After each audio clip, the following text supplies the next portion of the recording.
apa hukum jika seorang Muslim dia menikahkan orang kafir? Maksud dia pergi menikahkan satu pasangan orang kafir, kita katakan tak kisahlah agama apa, Hindu ke Kristian ke apa, tapi dia Muslim, dia menikahkan.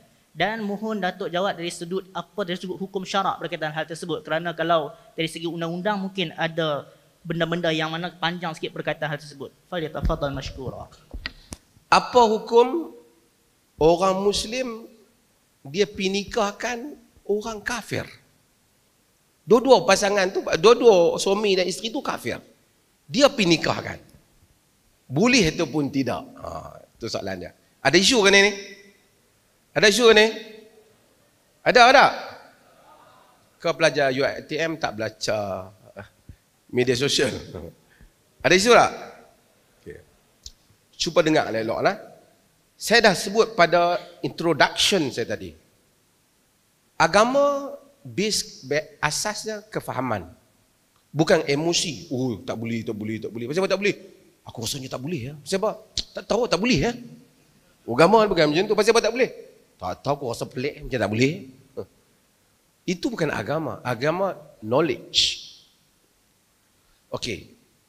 Cuba dengar. Kita tak mau berpihak A ke B ke. Political issue is among themselves. Isu politik ialah di kalangan mereka, tapi isu agama, saya nak bagi faham mereka yang hadir. Kalau pasangan bukan Muslim, suami dan isteri masuk Islam bersama dengan anak-anak mereka, adakah mereka wajib dinikahkan semula? Tak wajib dinikahkan semula. Nikah mereka semasa mereka kafir tu diterima atau tak? Diterima di sisi majoriti para ulama, jumhur.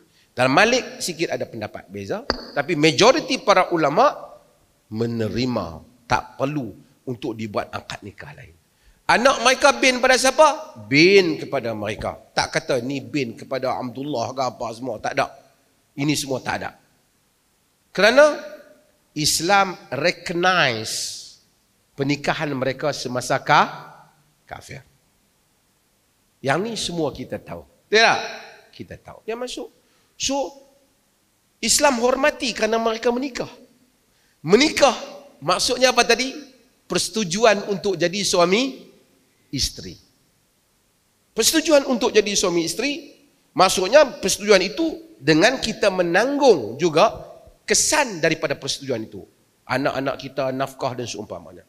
So Islam respect kepada persetujuan itu. Sekalipun semasa mereka kafir. Dan satu bab. Tapi macam mana? Kalau tiba-tiba ada satu orang bukan Muslim, katalah kita ni pak angkat. Satu orang anak angkat bukan Muslim. Dia pergi kahwin, ataupun kita ni jiran kepada jiran bukan Muslim.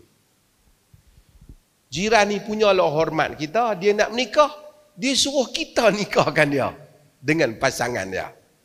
Kita Muslim, dia bukan Muslim. Boleh ataupun tidak? Wahai para mufti, boleh ataupun tidak?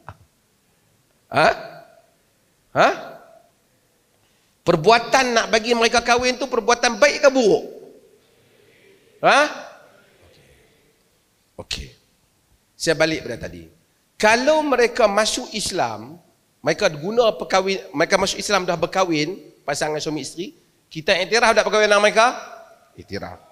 Kecuali kalau mereka kahwin tu yang tak boleh iktiraf. Contoh, dia kahwin dengan mak dia, tak boleh. Dia kahwin dengan kakak dia, tak boleh.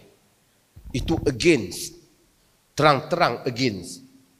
Dia kahwin apa? Adik-beradik, yang ni tak dia iktiraf. Tapi kalau dia kahwin bukan dalam perkara itu, dia iktiraf. Tak apalah iktiraf masa dia kafir. Sebab tu sahabat-sahabat yang masuk Islam, suami isteri, Nabi iktiraf mereka. Okey, sekarang ni dia pula nak suruh kita kahwinkan dia. Para ulama bagi beberapa keadaan. Pertama, jika perkahwinan yang dia nak suruh kita buat itu memenuhi macam cara Islam juga. Seperti pasangan tadi bukan adik-beradik, bukan isteri orang. Kan? Bukan mak dengan anak ataupun bapa dengan anak perempuan. Kemudian lafaz. Lafaz ni pada sebahagian ulama bahkan apa sahaja lafaz yang menunjukkan kahwin di sisi masyarakat tu, kahwinlah. Sehingga dalam sebahagian fuqaha menyatakan kalau malaktuka, aku milikkan wanita itu pada engkau. Kalau itu dianggap perkataan itu nikah, di sisi masyarakat tu tak faham perkataan tu melainkan maksud nikah. Aku jadikan ia suamimu.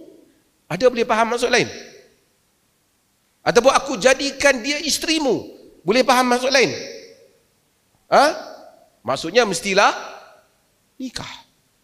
Kalau itu sekurang-kurangnya dia suruh kita kata macam tu, dan dalam majlis yang ada disaksikan oleh orang lain, dalam masyarakat dia, diiktiraf oleh masyarakat dia, kita boleh lakukan. Kita boleh lakukan. Agama dia pun iktiraf, di segi agama kita pun tak ada kemungkaran apa. Tapi kalau dia kata sebelum nak akad tu kena sebut in the name of Jesus, tak boleh. Tak boleh lah kan? Ataupun suruh sebut nama berhala dia dulu, tak boleh lah. Ataupun suruh nikah dengan isteri orang, tak boleh lah. Ataupun yang nak dia nikahkan tu pasangan dua beradik, tak boleh lah. Ataupun ada kemungkaran yang lain, tak boleh. Tapi kalau tak ada benda itu, kita boleh. Kalau dia mau iktiraf apa yang kita lafaz untuk dia. Kerana kalau dia Islam pun syarat tu cukup, cumanya tak cukup tu kerana dia syarat dia tak cukup saksi dia tu kerana soal Islam saja. Sedangkan bab saksi tadi saya beritahu ada keluasan dalam mazhab Malik tadi. Faham tak? Jadi kalau orang bukan Islam minta kita akad dia, kalau tak ada apa kemungkaran, boleh atau tak? Boleh. Kita jangan jumut sangat bab tu. Setengah orang dia jumut sangat, dia kira pasal apa tak boleh? Tak boleh. Pasal apa? Tak boleh. Pakai sari mana boleh. Cumanya saya tak berpihak pada menteri mana dan saya tak sokong individu mana. Cuma tadi ada menteri berkenaan cakap saya, dia kata itu bukan akad nikah, tapi itu adalah pendaftaran sivil. Pendaftaran sivil yang mana pihak kementerian kerajaan yang memang pihak yang mendaftarkan mereka. Tapi orang timbulkan, kalaulah berlaku misalnya kita jiran kita minta supaya kita kata aku nikahkan engkau dengan pasanganmu. Boleh tak? Tak ada kena buat mungkaran, boleh tak? Boleh. Kata saya tak boleh lah. Kalau saya kata macam ni, saya pun jadi keluar Islam lah. Tak ada. Tak ada. Ia bukan benda mungkar. Ia benda baik. Kerana Islam menyuruh pada nikah dan menentang zina.